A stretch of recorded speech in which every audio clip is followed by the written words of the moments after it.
Hello friends, দেখো সন্ধ্যাবেলায় নিমকি ভাজছি।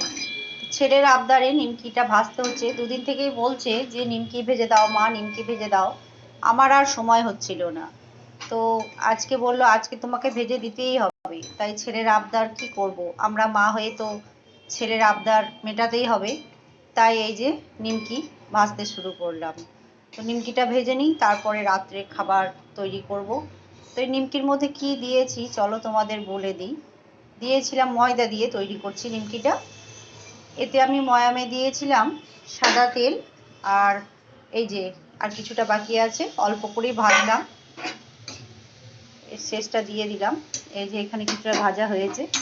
সাদা তেল দিয়েছি, ময়দার সঙ্গে লবণ দিয়েছি, সামান্য চিনি, আর দিয়েছি জোয়ান আর কালো জিরে। ভালো করে ময়ামটা মেখে আমি জল দিয়ে মেখে এবার কুচি কুচি করে কেটে এরকম করে ভেজে নিচ্ছি।